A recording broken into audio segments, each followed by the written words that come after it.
Hello, welcome to another edition of the Pace Report. I'm Brian Pace. Earlier this year at the Jazz Gallery here in New York City, Imani Records hosted a whole weekend of showcases featuring a lot of their artists. And this was the brainchild of composer, pianist, and bandleader Orrin Evans and his wife Dawn. And for well over 2 decades, Imani Records has been on the cutting edge of not only mentoring and grooming the next generation of jazz musicians, but also teaching the business side, as well as giving a voice to musicians that would never have been heard of around the world. Over the last 2 decades, you know that the music industry has changed. We've gone from the physical form to digital form, and now we're going back to the physical form by way of CDs and albums. And what Imani Records has done is they've given the musicians a platform, a business platform, not only to put their music out on the internet, but also have an opportunity for musicians and fans to buy product physically. Now, tonight on the Pace Report, I'm honored to present to you a trumpeter who hails from Seattle, Washington by the name of Thomas Marriott. Thomas has been on the cutting edge of the jazz scene here in New York City and abroad for well over 2 decades. His current Imani Records release, Screen Time, is really a different project produced by the great Orrin Evans. And this time he's paying an homage to some of the great film music that he grew up listening to. Now tonight here on the Pace Report, you're going to see highlights of him performing music from his current record, Screen Time, featuring the great Bob Herschel on bass, Davis Whitfield II, as well as Orrin Evans on piano. Tonight I had a chance to sit down and break bread with him to discuss this brand new record, talk about the evolution of jazz trumpet and who his influences were, and also his partnership with Orrin Evans and Imani Records. So sit back, relax, and enjoy highlights of Mr. Thomas Marriott performing music from his current Imani Records release, Screen Time, live at the Imani Records Showcase at the Jazz Gallery here in New York City, here on the Pace Report.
Thomas, thank you for sitting down with me last minute, man. Welcome back to New York. I want to start this interview off. You know, the performance at the Jazz Gallery was remarkable, and Orrin Evans and his wife Dawn have really put this dynamic collective of musicians to bring a different voice to this music. And your record, it's your 15th record? Yeah. This album is interesting because the themes are from movies. Mm-hmm. And I was listening to you play. I'm hearing Mr. Rogers, I'm hearing Reading Rainbow, I'm hearing You Only Live Twice, which I told you at the end of your set is one of my favorite Bond flicks. Yeah. How did we get to this? Well, you know, Orrin and I were starting to talk about tunes. We knew that the recording session was coming up. We were just picking songs. And he had sort of made mention of a couple of songs that already had to do with film. You know, he was like, I'd really like to play this Mr. Rogers tune and Dexter's theme, you know, from Awakenings, which I had recorded before, so had he.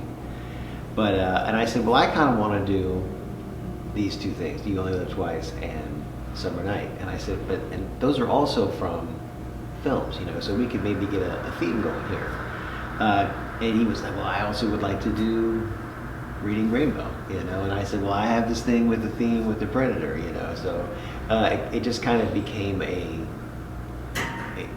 hook for the project. And I think that in this day and age, like, that's helpful. I feel like I've done a lot of albums where it's all my original music, you know, but I think also it's important to try to meet the listeners where they are, you know, to try to meet the fans where they are. And I think playing music that's relatable in some capacity is always helpful. And I think there's a long tradition of that in jazz. Miles certainly did it, you know, Train did it, lots of people have done it. So I think for us, you know, these songs are vehicles to play on, just like If I Were a Bell was a vehicle for Miles to play on, you know. So I think that's how we get here. And we can tie that jazz music has always had a important lineage to films. I mean, you look at our important composers, Lalo Schifrin, Quincy Jones, Dave Grusin, Henry Mancini, Duke. Anatomy of a Murder, right. And he, you know, I think what's interesting about film is that the music, even with cartoons, the music was always the drawing point to build drama or build comedy. How did music, as a kid watching movies, how did that kind of enter your psyche with this? Yeah, that's a good question. I mean, I always feel like what's great about film music is that it is dynamic, you know, and it's dramatic. There are high highs and low lows, in other words. And I feel like that's what I relate to in jazz music as well. Music that's very dynamic, where there's high highs and low lows. And the thing about movie music is that it does its job really well, which is it's all music is supposed to make you feel a certain way, you know. What's more effective at that than film music? Like, those guys are geniuses at making you feel scared or weepy or whatever it is, you know. To do that as an improviser, that's tricky, you know, as a performer, and it takes practice. But I think if we take our cues from the way that movie music is kind of put together, that's helpful, you know, to create that sense of drama, because that really hooks the listener, you know. You could have done a myriad of great television and film songs. Many, I mean, there's so many. And also, you know, like jingles. Like, I after the fact, I was like, man, you know, all these jingles are always in my head. It would be fun to do something with some of these jingles too, even like a jingle medley somehow. I don't know. You know. You've collaborated with Orrin quite a few times. The big band, Captain Black, and this project's on Imani Records. What was it that Orrin wanted to tap out of you to make this project really come? You have to ask him. I think you'd have to ask him. I'm not really sure what his intention was behind the whole thing, other than he is somebody who I think instinctively knows how to make you sound like you. And that's a really helpful element, because sometimes you don't really know how to sound like you know. So somebody who's really good and somebody that you trust to have that role is really important. And for me, like, I really trust his musical decisions. I think that's why he instills a lot of trust in people, you know. And I feel like Captain Black Big Band is a great example of that. Everybody's on the same page right behind him, you know. Nobody's like, well, I have a better idea. You know, it's not really, and not in that way, but people follow his lead, you know, and so I just sort of follow his lead because I trust his musical judgment implicitly, and because I know that he's looking out for me, you know, because we have the same goal, which is the music, you know, and it's not necessarily about personalities and people, you know, it's about the music, so why wouldn't we trust that?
An extensive background musically, from playing with Orrin to Maynard Ferguson. I mean, and you come from Seattle, and there's two things I think about Seattle.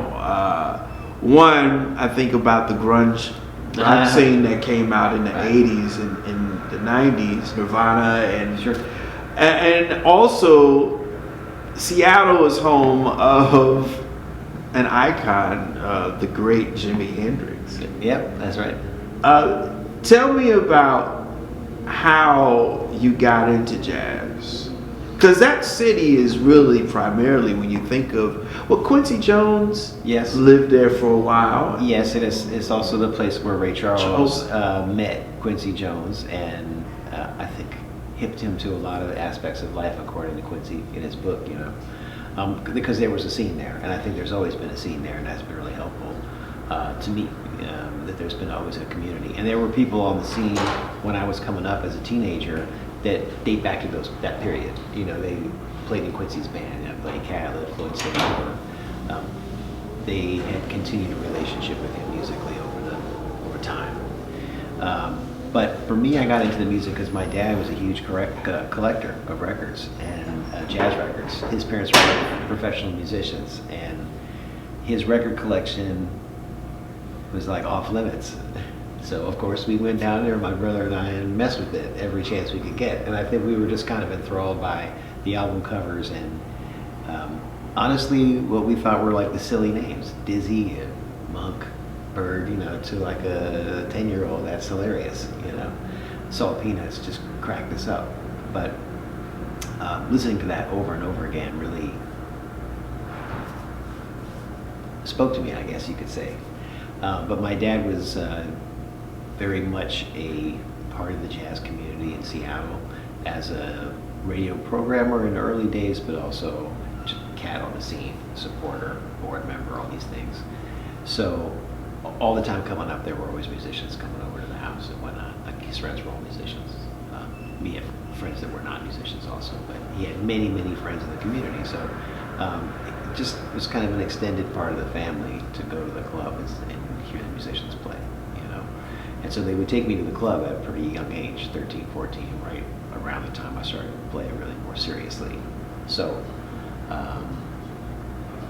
does that answer your? It answers the question because it's not a unique story, but I mean, it's kind of the old school way. I think in terms of it, it's just that in Seattle it was a small enough community that you could I kind of knew who the older cats were when I was about 14 or 15 years old, and I went to this regular gig where they all played and hung out every Wednesday, religiously, every week from the age of about, like I said, about 14 until like I moved away until I was 25 or whatever, and then they started dying off, and we're only now kind of really seeing what the effects of losing that generation of musicians has had on our community in Seattle.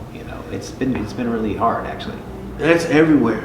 Everywhere. Because they were the architects and carried the history and the language of the music. Absolutely. But also they felt, I think, more responsible later on in their careers for its upkeep and its to keep it going in perpetuity than the current 65 to 75-year-old jazz musician who, unfortunately, for economic circumstances, are still managing careers.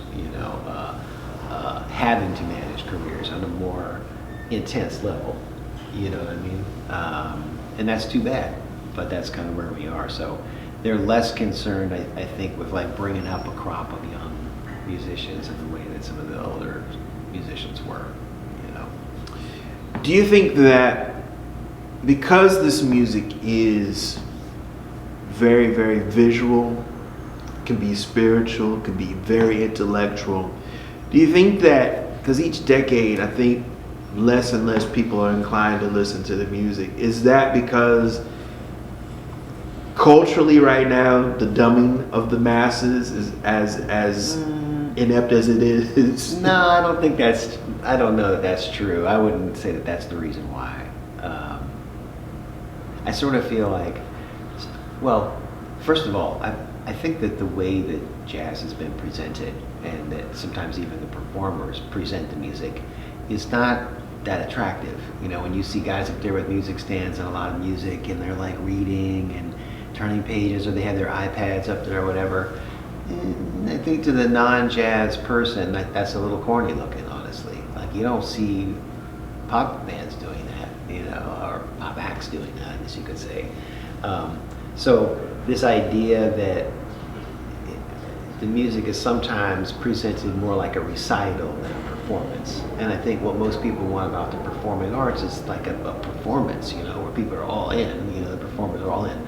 Kind of hard to do sometime in the academic way that we present the music sometimes. These are my compositions about this, that, and the other thing, and here we go, we're going to play it all now, turn the page and stuff, That's a little different. I don't think it was always like that.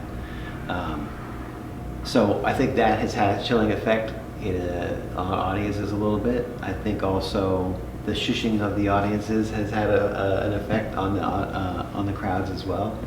But because I think if you listen to some of those historical live recordings, you hear people having a good time in the background and chatting it up. I think that's part of the culture of the music, and when we shush it all the time, I mean, I get that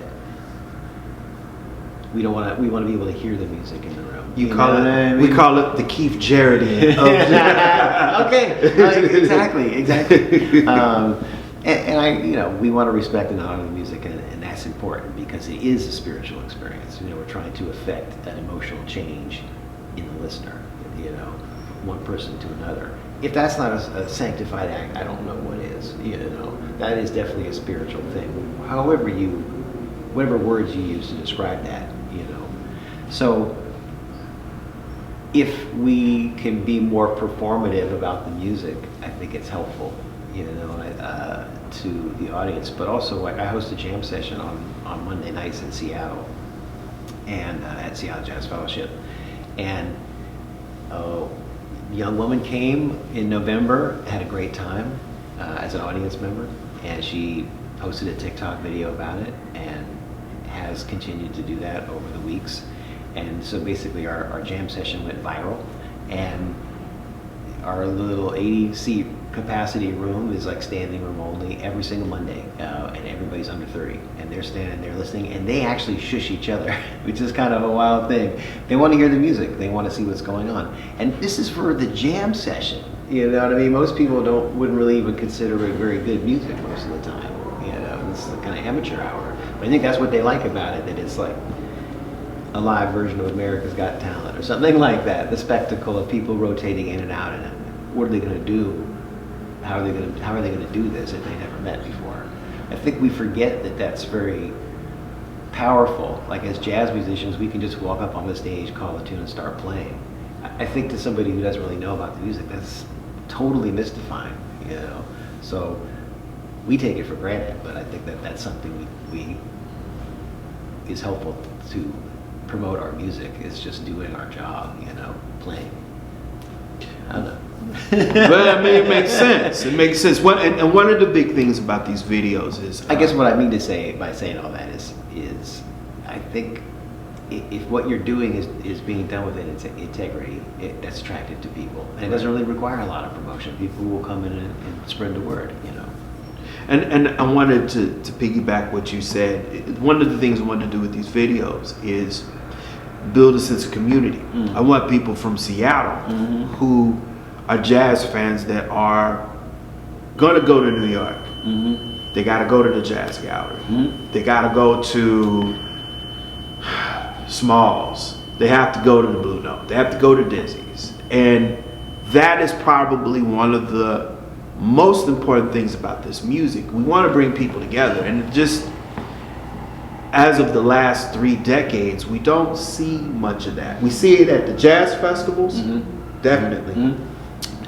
But the clubs and what you are bringing to what you're doing in Seattle is very important. Why did you start this venue? Yeah, I mean, for exactly those reasons, as a matter of fact, because I had the grateful privilege to come up in a community of musicians that looked out for me and nurtured me, held me accountable. I had musical mothers and fathers, aunties, uncles, brothers, sisters, cousins, weird uncles, bad stepfathers, you know, in the music, and that helped me get to a certain point, you know, and I still do. And I think we see a lot of younger musicians who don't have that, and for whatever reason, you know, either the mentality or the culture of academia is pervaded into their thinking about the music, and what I mean by that is the idea that you learn how to play by going into the practice room and practicing, and you come out and you somehow can play, you know, which is not the case. This is the thing we do together. It's a community activity. It's a group sport, you know. So that sense of community, of supporting one another as well, is something that we're kind of missing. And I sort of feel like what's attractive to other people, as we were talking about, is that vibrancy that's around the music. Right. And as musicians, it's really our job to help create that vibrancy by showing up to each other's gigs. And it doesn't really matter who the person is, it's that they're playing jazz there. And so if Susan has a jazz gig at the donut shop down the corner and spreads the word, and just 20 of the 270 some jazz musicians in Seattle show up, that's a success. And people walking by go, there's something happening in there, right? You know, and it perpetuates just by virtue of the fact that it's attractive, and it's on us though to create that kind of vibrancy, and that all it takes is for us to show up for the music. That's it. If we want it to exist in the wild, we have to. It requires a community to perpetuate it. It can't really exist on its own. That's it. That's part of it. Mentorship is part of Seattle Jazz Fellowship. Also, like high wages for musicians is part of our mission, as well as just lowering the barrier to access jazz music as listeners and performers. So being able to easily get a gig where you can succeed or fail, whether you're up and coming or whether you are somebody who's a 30-year veteran. But also, if you want to hear jazz in Seattle, we have a couple of great clubs, but it's like $100 if you go in there and we follow all the requirements of spending. And that's great, but that's prohibitive to a lot of people, especially people who are trying to seek a path in this music. So we have to make sure that people can access the music without going broke.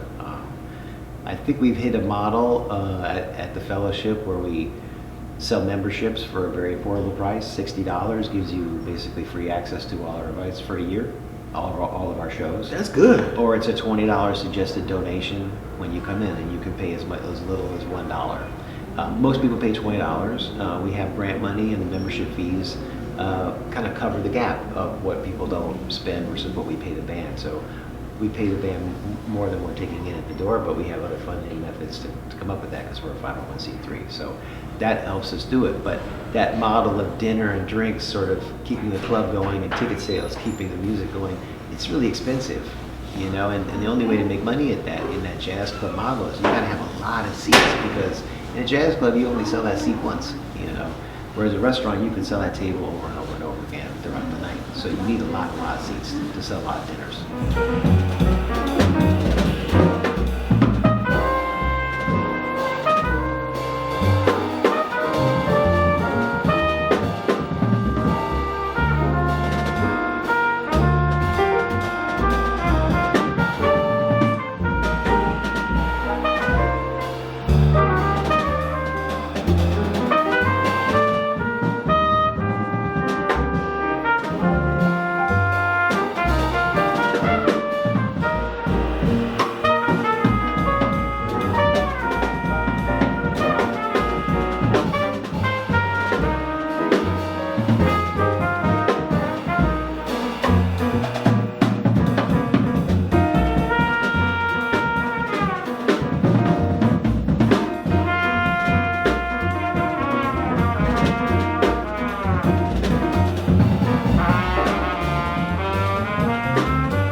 Did trumpet call you, or did you call the trumpet? I would have to say that I definitely heard that sound and was like, I want to do that. You know, I want to do that. And we happen to have one in the house. Like I said, my dad's parents were both music teachers and musicians. And in their house, you know, going to my grandmother's house was what they had to play with were the musical instruments. You know, here, come put your mouth on the tuba. You know, here's a violin. You know, they played all that stuff. But mostly they were piano players. But yeah, my first lessons were my grandfather taught me how to play. You know, and he was the only teacher I had until I went to college, for the most part. I mean, I sought out musical advice from everybody. You know, nobody's really self-taught in the community. Who are some of your trumpet influences? Locally, Floyd Standifer was my man. You know, he was definitely one of the older musicians. He was very much into like Fats Navarro, you know, coming to that school of music.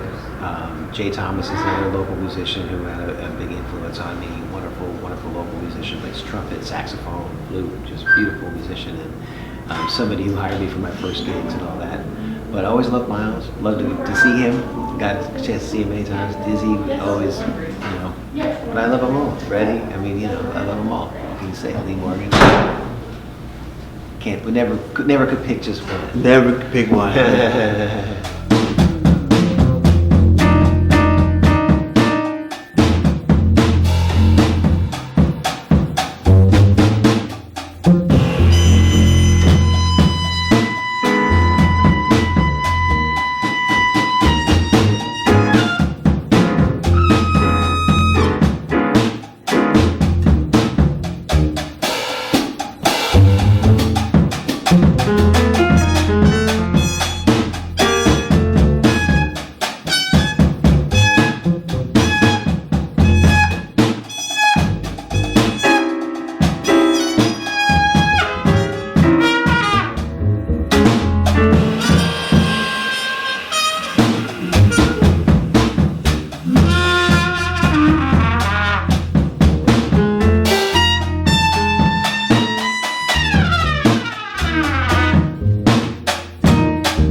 Thomas Marriott, what does jazz music mean to you?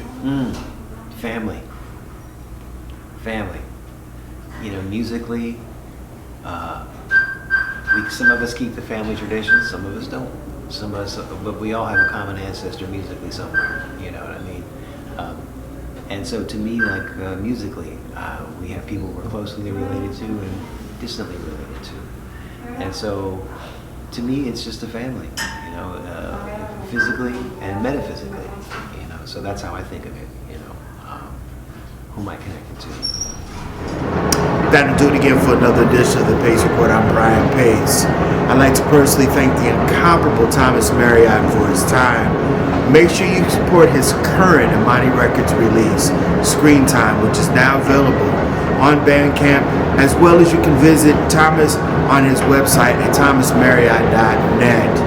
I'd like to personally thank Don and Orrin Evans of Imani Records for their warm hospitality. Also, Rio and her staff at the Jazz Gallery. Thank you guys for having me as well as hosting me. And guys, make sure you support the Jazz Gallery's 30th anniversary. This year they're going to have some special concerts.